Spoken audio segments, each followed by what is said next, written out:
Okay, I got you now. Okay, this is Okay. Kelly. This is Kelly from Hills, Deals, and Wheels Mobile Home Investing Course. And today we have a very seasoned investor by the name of Frederick Moore out of the DFW area. Frederick, how are you doing today? I'm doing pretty good, Kelly. How are you doing? I'm doing pretty good too.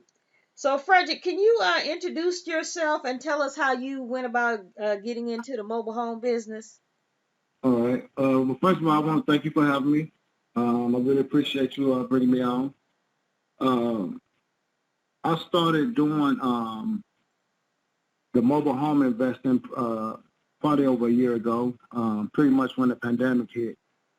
Looking for a career change, and someone that brought it to me, asking me what I thought about it and did I know anything about it, and I told them no, and so I started looking into it on their behalf, and I told them I was finding out about it. And as we found out about it, I got very interested in it because it was similar to me repairing single family homes, and that what it reminded me of. That was the draw to me. So I had wound up doing it, and the person who turned me on to it, they wound up doing something else. They didn't want to do it. They thought it was too much work, but it was pretty much right up my alley. So pretty much a little over a year. Okay. And so do you mainly do business in the DFW area, or you do joint ventures anywhere else in the other states? Well, pretty much, just Texas. Matter of fact, my first mobile home that I got was up in Denton. And I live down here in Cedar Hill. And if you're not familiar with the area, just say Dallas. So I pretty much drove 45 minutes, every other day, or every day if I had to pretty much do a mobile home. So uh, I don't really. I pretty much look at how far of a distance I got to drive. I'm pretty much willing to drive about an hour and a half to a mobile home. Okay. And so can you and so how do you go about finding these mobile homes? Oh, I did a lot of driving around, just a lot of word of mouth, and but one of the main things, and believe it or not, this is really how I got my very first mobile home. Um, I would call around to the different parks and talk to the park managers and just ask them if they had any vacant mobile homes or any mobile homes they was trying to sell. Uh, and I would explain to them what I was trying to do. So my main thing, what I was trying to do with the mobile home park managers was just establish a relationship with them. And by me establishing a relationship with one mobile park manager, I did a follow-up call with her because she told me that she might have something coming up, but she wasn't. They was trying to work the legal part out with it, and so I had wound up calling her back, and sure enough, they gave me they told me I could come in and bid on a mobile home. Now I was a little nervous about it because it was my first mobile home, and I don't know that a little bit of that self doubt has started to creep up in me. But uh, I just practiced what I did, and I didn't let that stop me. And so by me developing a relationship with her, she decided to go with me when I came and looked at the home, and I made an offer on it. She decided to go with my offer, and the rest was history from there. And that's when I did my first mobile home. Okay. And so Frederick, how do you go about doing the paperwork? As far as what aspect? Closing the deal, transferring the title. How do you go about Oh, that? well, and I should have been a little more prepared for that one, but I a lot of time now people vary with this one. Sometimes uh, a lot of homeowners, a lot of mobile homeowners won't have uh, a title, and they would use a bill of sale. So I would do the bill of sale, and I would file it with the proper entities that that we need to follow. What is it, the Texas Department of Housing and Community Affairs, the Mobile Home Division? Uh-huh. I do the application. I do the application within my ownership, and I send in if it's a title. I send a title and everything with that. After I done my I do my own. You do your own title search to make sure that there's no liens or anything like that on the property. And I fill out the application for ownership. And if I got a bill of sale, I said everything in with it. The bill of sale, if it's the title. Now, some people won't take a bill of sale. Okay. And I totally understand why. And it's something that as a matter of fact, I got this. I believe I got this from you. Oh yeah. And if I'm wrong, please correct me. But I believe I got this from you. Yeah, and you got it from me. Reconsider it.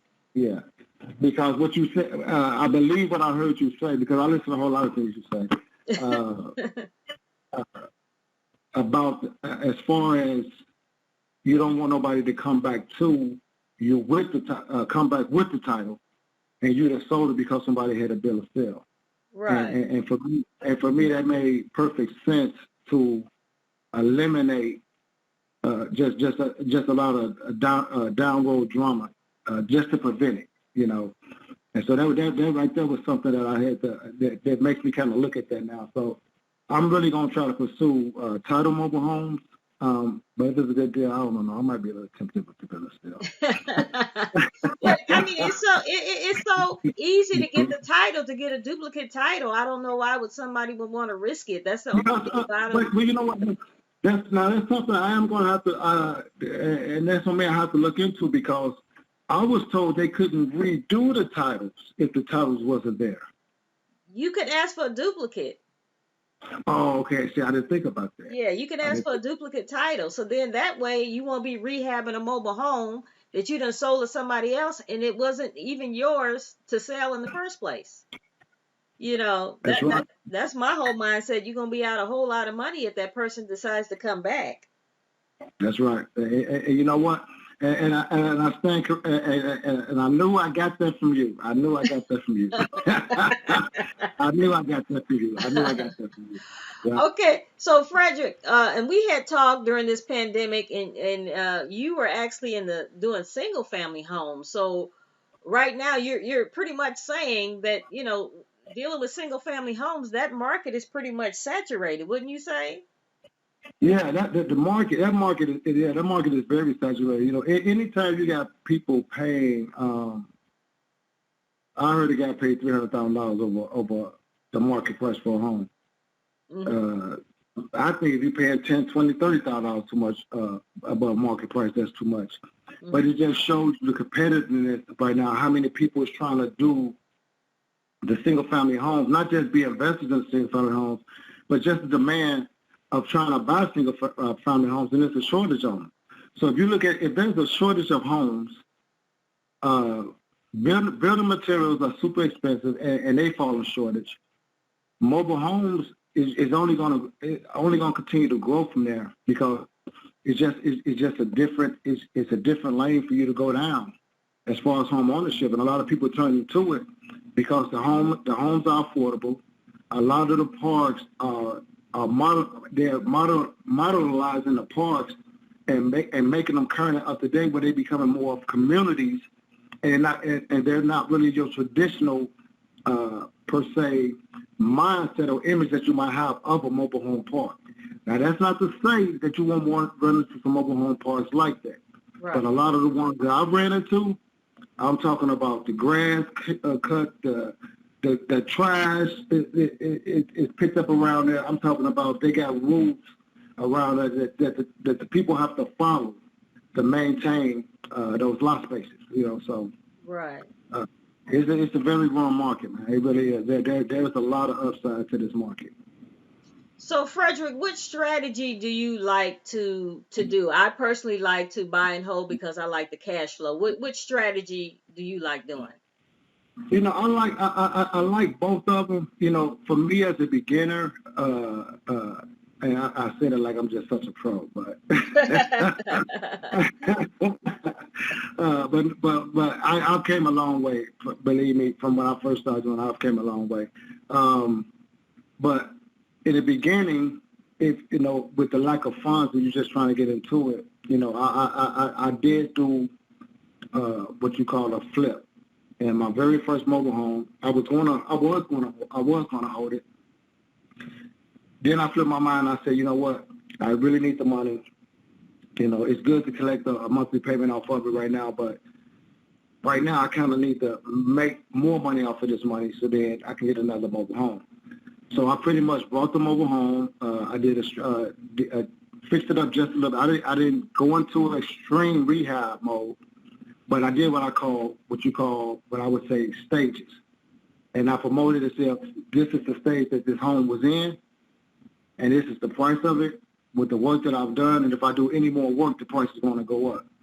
You know, just trying to do something to draw attention. You know, like, let me go see this home. What have you done? You know, and things of that nature. But to make a long story short, I wind up selling the home for a good profit. And I bought the home for like $1,500 in a mobile home park. I painted the outside of it. I went and bought my paint. I got a guy I know that does the work. And, man, we got out there together. Power washed the home, the porch, painted the outside. I painted the inside of the home. And I didn't do nothing to the floor, no carpet, nothing to the roof or any of that. And I wound up selling the home for $7,500. Wow. And you know what, Frederick? I actually got that selling in stages from you, because I'm thinking, okay, because I came across a mobile home and I'm thinking, okay, if I just sweep it out, this is going to be the cost of it at this point. But if I start doing some rehab, the price is only going to go up. So I actually got that idea from you. For sure. Yeah.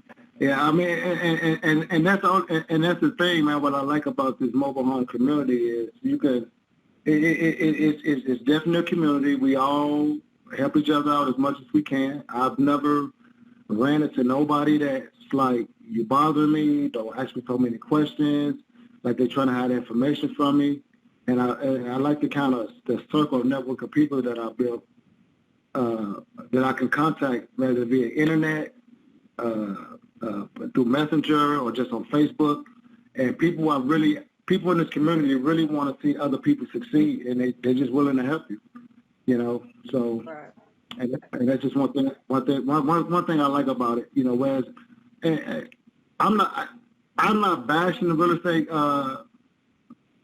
doing single family homes, but one thing about it is what you run into is it's so competitive.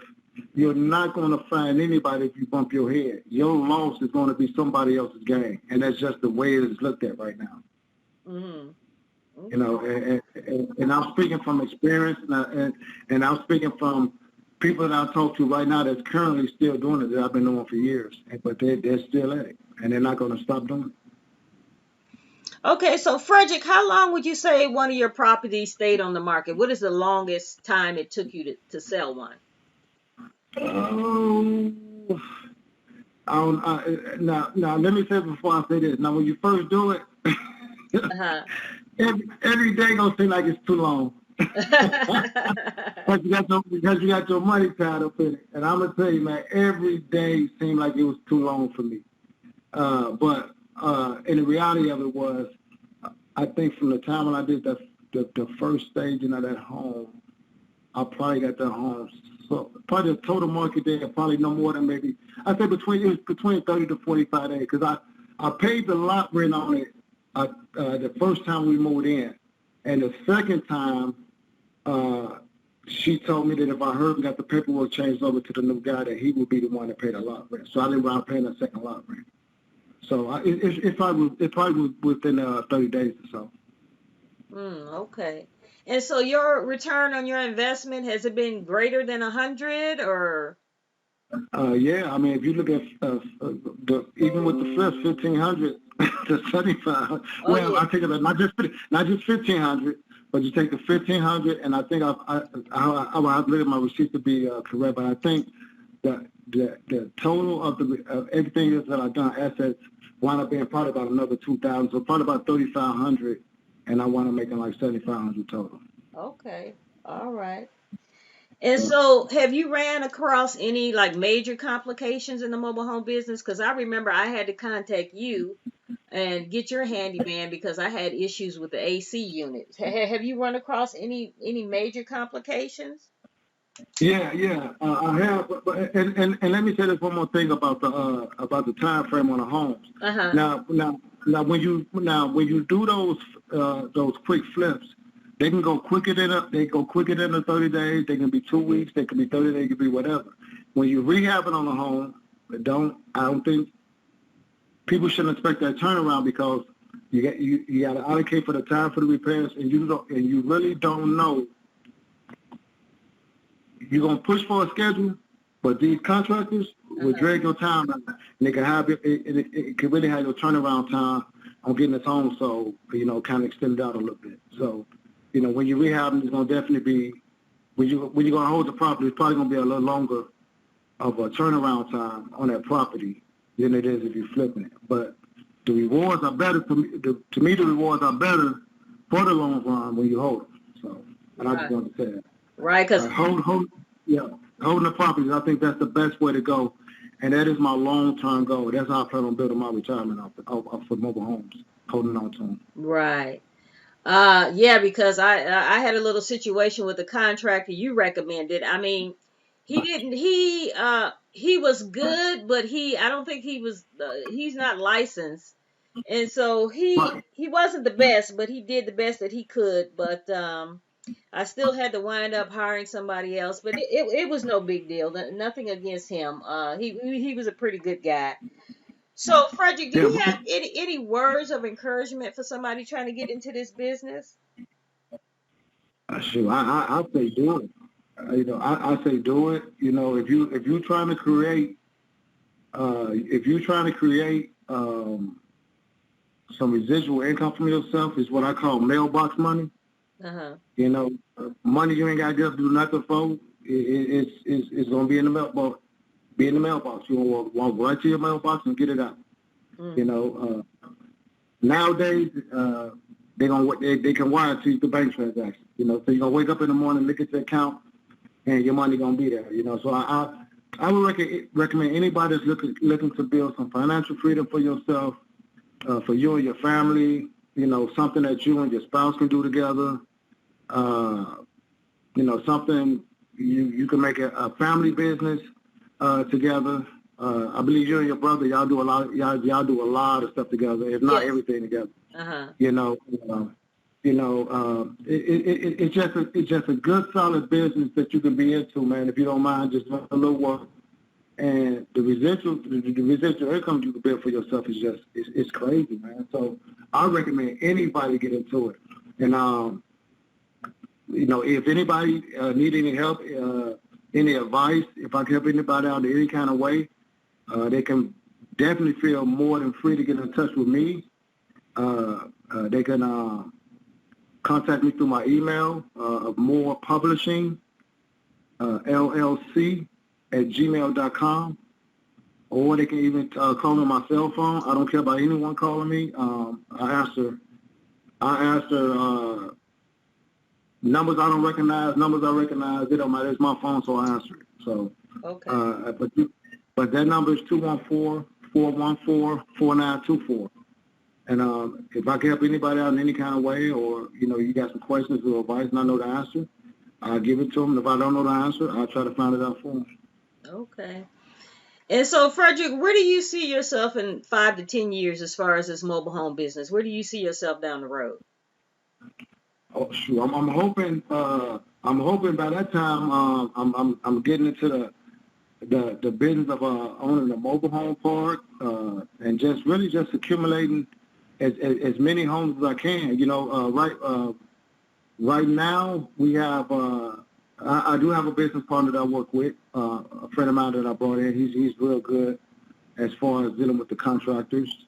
And let me just say this too. And the reason why I like the fact that I say that, one of the reasons why I say that this is something you could do with as far as a family or with a partner, because me and my partner, he like dealing with contractors. He don't like dealing with the business side of it. I like dealing with the business side of it. I don't like dealing with the contractors.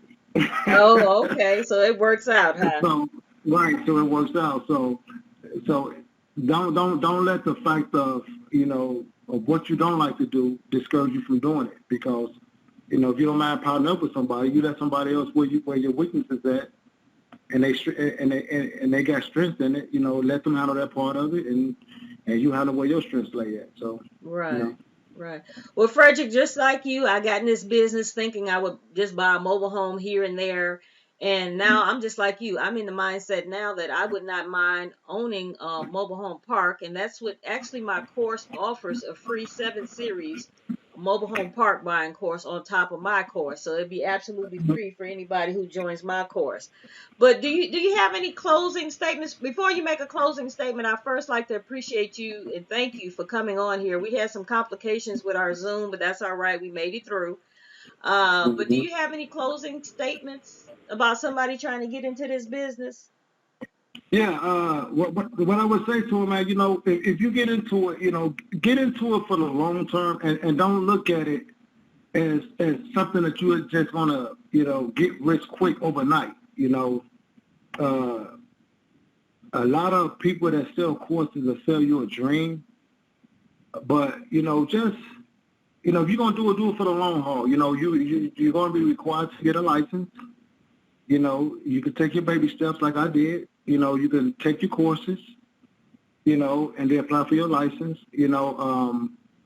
But just know the rules of what you're doing, because there's rules and there's regulations and everything you do. You just make sure that you read them and you follow them and you know them. But if you're gonna be serious about it, go ahead, you get your license and handle your business the way that a business should be handled. Because it's not a get rich quick scheme. It's gonna take some hard work and dedication. But if you do it, the rewards are gonna be well worth it. And once you do it and you get a taste of your first mobile home, I guarantee you're gonna go out looking for your second. Yeah, I Okay. guarantee you are. Okay, Frederick, I got one last question. So you were mentioning that you got your license, and I didn't realize you had gotten your license already. Yeah, But I applied for them. I finished the courses. uh-huh. I finished the courses, and I'm finna apply for my license now. Yeah. Okay. And Yeah. so, but you don't necessarily have to have a license to be in this business, correct? Well, not initially to get started, Mm-hmm. but after you do so many homes, you're gonna be required to have a license. Okay. Okay. All right. All right, Frederick, I appreciate your time. And I'm sorry we had issues with this Zoom, but and I'll be talking to you real soon. And thank you so much for allowing me to interview you.